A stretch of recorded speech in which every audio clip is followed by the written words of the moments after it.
never slow up, no I don't take shit. I got no love for the fakeness. If you wanna play tough and wanna hate this, I'll always show up.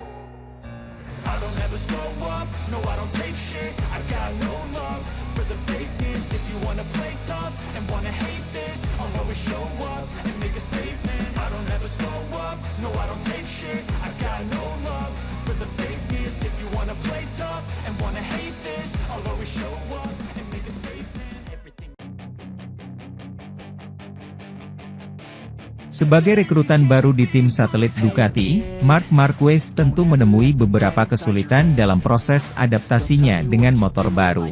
Marc Marquez pun mengaku setuju dengan omongan Marini soal bagaimana motor Ducati dan Honda membutuhkan pendekatan yang berbeda untuk menangani ban belakang.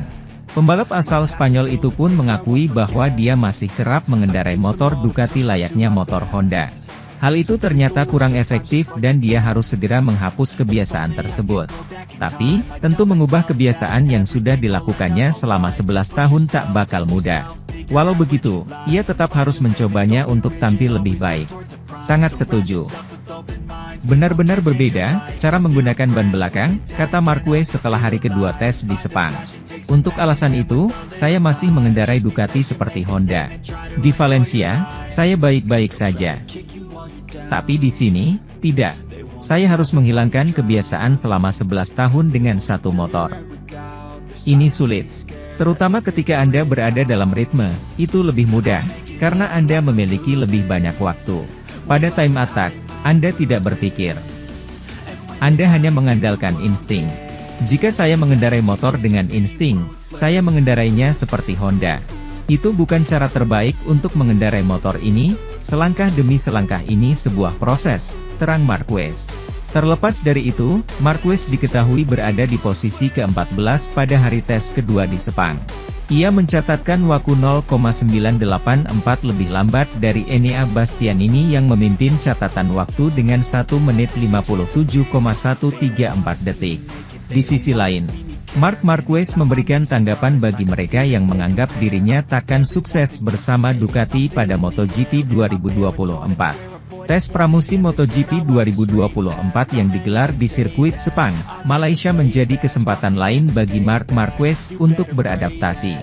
Pasalnya, pembalap berjuluk Baby Alien itu baru saja pindah dari Repsol Honda ke Gresini Racing yang merupakan tim pelanggan Ducati. Hal tersebut otomatis membuat Marquez akan menunggangi motor Ducati Desmosedici GP yang merupakan kuda besi terbaik saat ini.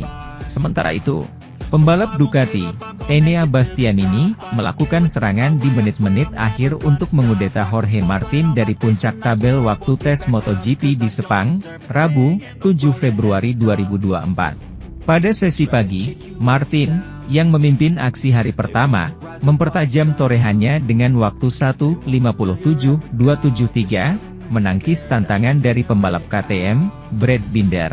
Namun pada 1 jam terakhir di lintasan hari itu, Bastianini membukukan 1:57.134 untuk mengungguli rider Pramac dan mendekati potensi lap pukul 1:56 detik.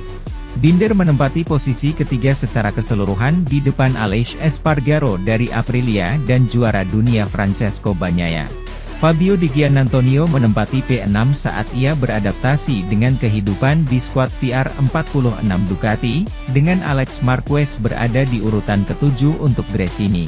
Rookie sensasional Pedro Acosta terus mengumpulkan waktu di sekitar debutnya di kelas utama. Dengan pembalap gas-gas Tech 3 ini berada di posisi ke-8 dan hanya berjarak kurang dari 0,6 detik dari kecepatan tertinggi. Pembalap berusia 19 tahun ini juga mengalami kecelakaan kecil di tikungan 9 pada pertengahan sesi pagi, namun mampu melanjutkan balapan. Marco Bezzecchi, VR46, Joan Mir, Honda, dan Fabio Quartararo, Yamaha, memastikan 11 pembalap teratas semuanya dengan waktu di bawah 1 menit 57 detik. Ketika pembalap Prancis itu menunjukkan kecepatan tertinggi dari paket M1 baru. Dengan Johan Zarco, LCR Honda, berada di posisi ke-12 dan Alex Rins, Yamaha, di urutan ke-13. Ini merupakan hari yang tidak terlalu buruk bagi Marc Marquez saat ia beradaptasi dengan Ducati Gresini.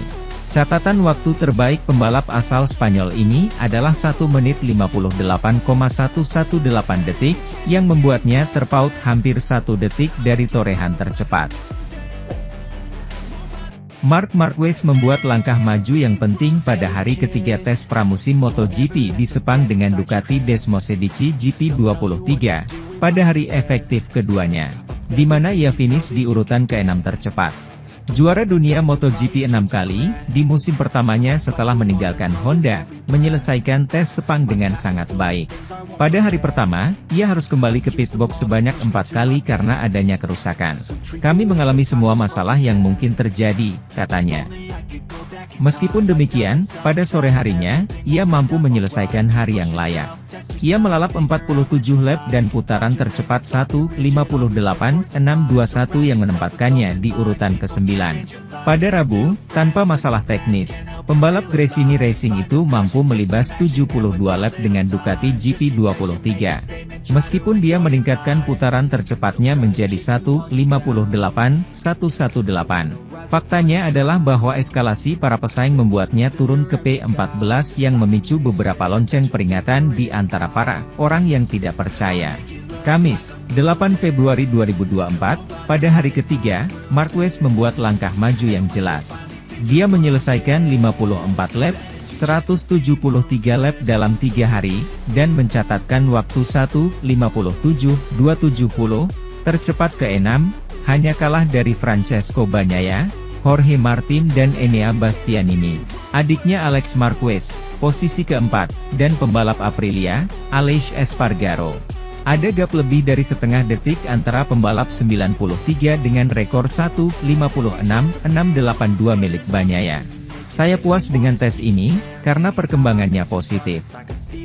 Saya tidak mengalami stagnasi sama sekali, tidak ada langkah mundur, kami terus berkembang setiap hari. Hari pertama sedikit kacau karena keadaan yang berbeda yang terjadi dalam satu hari. Hari kedua dan hari ketiga di dalam kotak semuanya sempurna dan ini memungkinkan kami untuk bekerja, jelas Marc di akhir tes Sepang. Pada hari kedua, saya melakukan banyak lap, 72, dan kecepatan mulai meningkat sedikit demi sedikit. Hari Kamis ini, kami mengalami peningkatan. Kemarin, saya mengatakan bahwa saya harus memperbaiki time attack, karena disitulah saya paling menderita, dan kami juga bisa memperbaikinya. Jadi saya puas. Sementara itu, reputasi dan prestasi yang ditorehkan tim tersebut pada MotoGP 2023 menjadi daya tarik sponsor. Skuad yang dipimpin Uccio Salucci itu bertengger di peringkat ketiga klasemen tim, berkat 3 kemenangan Marco Bezzecchi dan 5 podium lain, di mana 2 berasal dari Luca Marini. Raihan ini pastinya dianggap bisa mengerek citra mitra-mitranya.